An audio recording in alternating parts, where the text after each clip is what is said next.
ചെറുകിട യൂണിറ്റുകളെ സഹായിക്കാനായി കേന്ദ്ര സർക്കാർ ഉണ്ടാക്കിയ സംവിധാനമാണ് മുദ്ര ബാങ്ക്. മുദ്ര ബാങ്ക് എന്നത് തത്വത്തിൽ നിങ്ങൾ നേരിട്ട് സമീപിക്കുന്ന ബാങ്കല്ല, മറിച്ച് രാജ്യത്തെ എല്ലാ അംഗ ബാങ്കുകൾ വഴിയും എല്ലാ പൊതുമേഖല സ്വകാര്യ ബാങ്കുകൾ വഴി ലഭ്യമായ വായ്പാ പദ്ധതിയാണ് മുദ്ര സംരംഭകത്വ വായ്പ. ഇതിനായി 10 ലക്ഷം വരെയുള്ള വായ്പകളെയാണ് മുദ്രാ വായ്പയായി പരിഗണിക്കപ്പെടുന്നത്. കിട്ടുന്ന എളുപ്പത്തിനും അപേക്ഷകന്റെ സൗകര്യാർത്ഥവും 3 ഗണങ്ങളായി ഈ വായ്പയെ തരംതിരിച്ചിട്ടുണ്ട്. ഒന്നാമതായി 50,000 രൂപ വരെയുള്ള വായ്പകൾ ശിശു വായ്പ, 50,000 രൂപ മുതൽ 5 ലക്ഷം രൂപ വരെയുള്ള വായ്പകൾ കിഷോർ വായ്പ, 5 ലക്ഷം മുതൽ 10 ലക്ഷം വരെയുള്ള വായ്പകൾ തരുൺ വായ്പ. നിലവിൽ വേറെ ഏതെങ്കിലും വായ്പ എടുത്ത് അതിൻ്റെ വായ്പാ മുടക്കം, അതായത് നമ്മൾ സിബിൽ സ്കോർ എന്ന് പറയുന്നത് മോശമാകാതെ ഇരിക്കുന്ന എല്ലാവർക്കും ഈ വായ്പ കിട്ടാനായി വളരെ എളുപ്പമാണ്. ശിശു വായ്പയ്ക്ക് വളരെ എളുപ്പമാണ്, ഒറ്റ പേജ് അപേക്ഷയാണ്. രണ്ടാമത്തെ ഘട്ടത്തിലേക്ക് മൂന്നാമത്തെ ഘട്ടത്തിലേക്ക് എത്തുമ്പോഴേക്കും നിങ്ങൾ ഒരു ചെറിയ പ്രവർത്തന രേഖ അഥവാ പ്രോജക്റ്റ് റിപ്പോർട്ട് നിങ്ങൾ ബാങ്കിൽ സമർപ്പിക്കേണ്ട ആവശ്യമുണ്ട്. ഇതിനോടൊപ്പം തന്നെ എന്തൊക്കെയാണ് ഇതിൽ നിന്ന് ഉരുത്തിരിയാൻ സാധ്യതയുള്ള ബിസിനസ്, അതിൻ്റെ കണക്കുകൾ, എത്ര ലക്ഷം രൂപയുടെ അല്ലെങ്കിൽ എത്ര ആയിരം രൂപയുടെ ബിസിനസ് നടക്കുമെന്നുള്ള കണക്കുകൾ സമർപ്പിക്കേണ്ട ആവശ്യമുണ്ട്. പക്ഷേ ഇതിലൊക്കെ മുന്നോടിയായി ഒരു പ്രാഥമിക ചർച്ചയ്ക്ക് ബാങ്കിൽ എത്തുമ്പോൾ തന്നെ നിങ്ങളുടെ പ്രവർത്തന ആശയം അവതരിപ്പിക്കുക.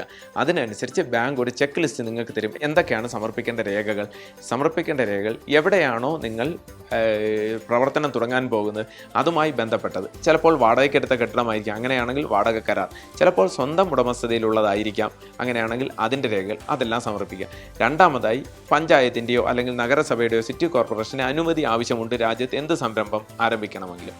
അവരുടെ അനുമതി പത്രവും അതിൻ്റെ പകർപ്പും നിങ്ങൾ ബാങ്കിൽ ഹാജരാക്കുക. പിന്നീട് വേണ്ടത് ഇതുമായി ബന്ധപ്പെട്ട് എന്തെങ്കിലുമൊക്കെ മെഷീൻ, അതായത് യന്ത്രം വാങ്ങിക്കേണ്ടി വരും, എക്യുപ്മെൻറ്റ്സ് വാങ്ങിക്കേണ്ടി വരും, ചിലപ്പോൾ ടൂൾസ് വാങ്ങിക്കേണ്ടി വരും.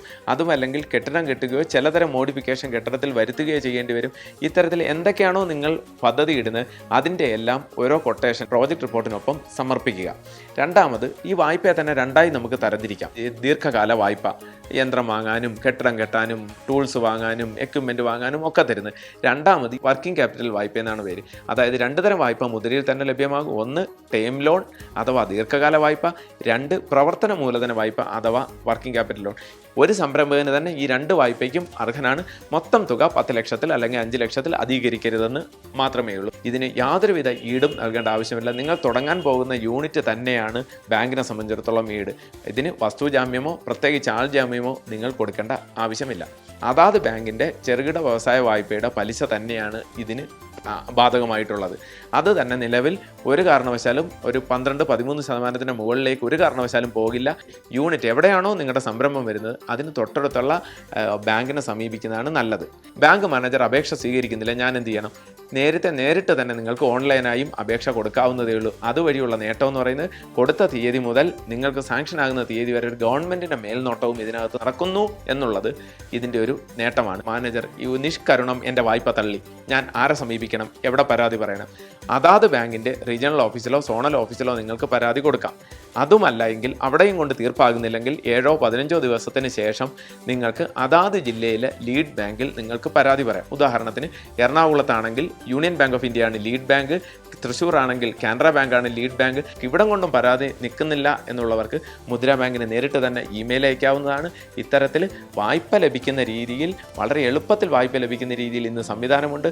എല്ലാവരും ഇതിൻ്റെ സാധ്യതകൾ പ്രയോജനപ്പെടുത്തുകയാണ് വേണ്ടത്.